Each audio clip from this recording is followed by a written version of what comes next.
Yo, what's going on, everybody? It's Straight to Boston here, aka the King of Boston. Today we're back for episode 5 of my Indiana Pacers MyLeague current NBA 2K14, and as you can see, we are still in the playoff hunt here, just I believe 3.5 games out of that 8th seed.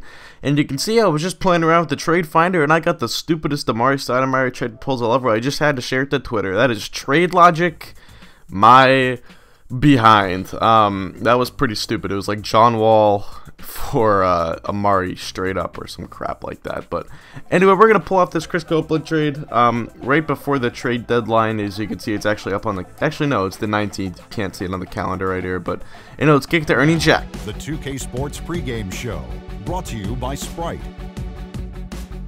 Hello everybody and welcome. Glad you could join us here on 2K Sports. I'm Ernie Johnson and everybody knows the guy next to me, the monstrous Shaquille O'Neal. Moments away, it'll be the Indiana Pacers going up against the New Orleans Pelicans. The Pelicans have been looking pretty confident. Nice job they've been doing over the last 10 games. 8 wins and not having too many problems. Shaq, when I say Pelicans, which player comes to mind for you? Well, I don't know about Pelican, but I know if you say Gazelle, you would have to say Anthony Davis, the way this big kid runs the floor so gracefully. Rebounds, block shots. If he doesn't get the rebound, Ernie, he's up the court before a point guard. I love this guy, Anthony Gazelle Davis. He can block some shots for you, too. I mean, he has developed in a big hurry. Yes, this good kid is fabulous, and I know he was injured his first couple years, but now he's very gazelle-ish. But he's still a pelican, technically. No, a gazelle. They have gazelles in Louisiana. Oh, yes, they do. They might look like deer, but they run like gazelles. So, run like a gazelle, look like a gazelle, it's a gazelle, Ernie. Well, we'll get research on that right away. Meantime, let's go to Kevin Harlan. So if you did not catch the Chris Copeland trade, he got dealt to the Atlanta Hawks along with a 2015 second-round pick. I'm not sure what the years were, but I think it was a 2015 second-round pick for Mike Muscala and a 2015 first-round pick. So we pick up an extra first, and that's always something I like to do when I can do it with a guy in an expiring contract like Chris Copeland. So it's a pretty simple, straightforward trade. Not much to talk about there, but how about Harrison Barnes slamming it down on the brow right there to start out the game? Take a look at this replay.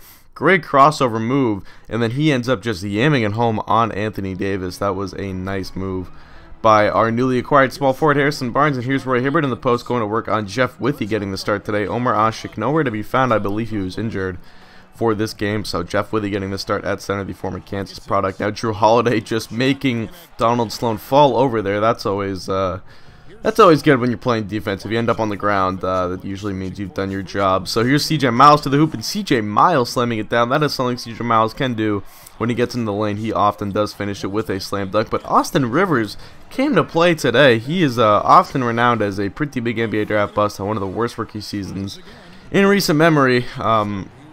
But he ended up coming out to play today. He had quite the game, as you will see. Gets an and one there.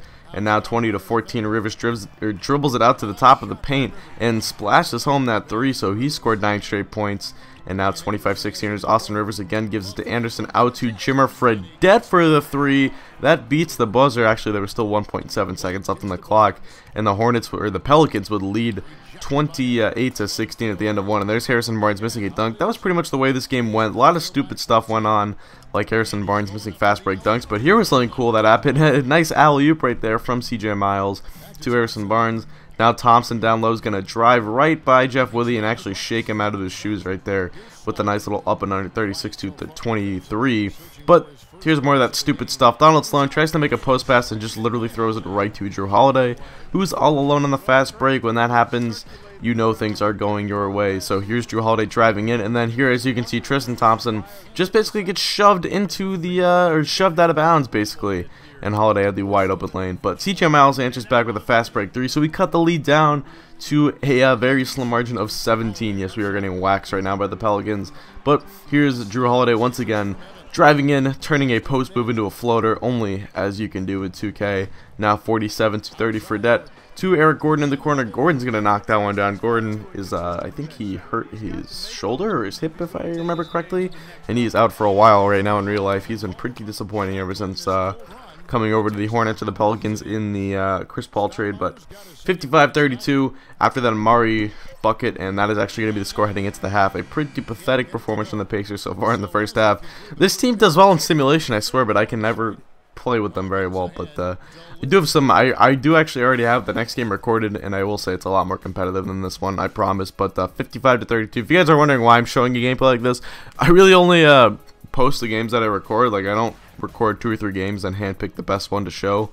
But this does get better in the second half. I do promise. We do make a little run. I'm not going to reveal what happens, but you can see your halftime leaders there. 55-32 is the score heading into the second. Here's Harrison Barnes driving to the rim. He misses, but Tristan Thompson is there for the putback. That is pretty much what Thompson does best. Now here is Holiday driving in, gets right by Thompson. Nice little post move, or nice little pick and pop by Davis, but Donald Sloan strips him on a beautiful play, and then we get it up to CJ Miles in the fast break. Check out this replay.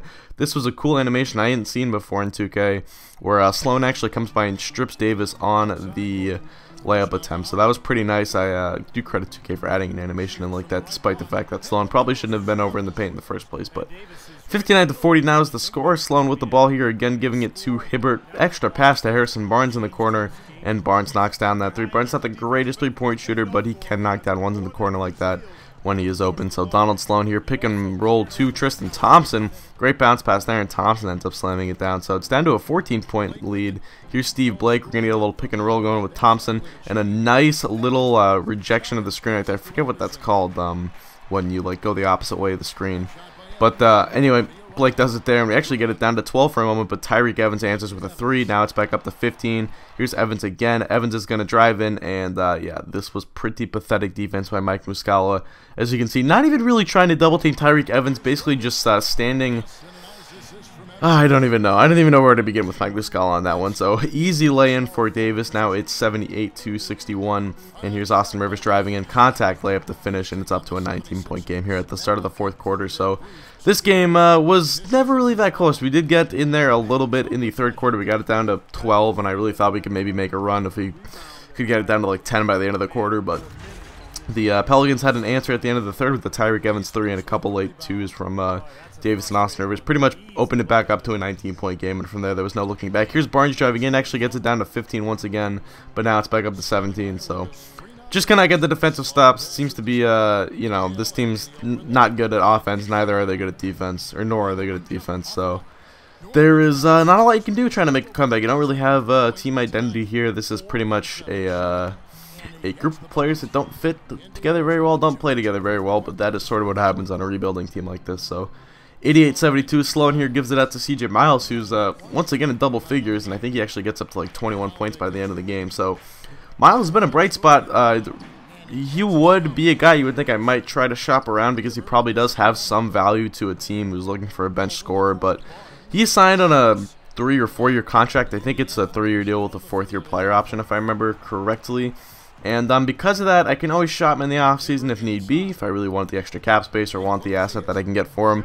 But I really think he can be a good 6th-man type for us. And I think if you came into next year with our bench being like Donald Sloan, Rodney Stuckey, CJ Miles, and Amari Stoudemire, and I don't know if that's going to fit under the cap and all that. If, you know, like I talked about it in the last episode, I don't really know if we're going to be able to reset Amari as like a 3rd big man. But if that was our bench next year, I'd feel really good about the team.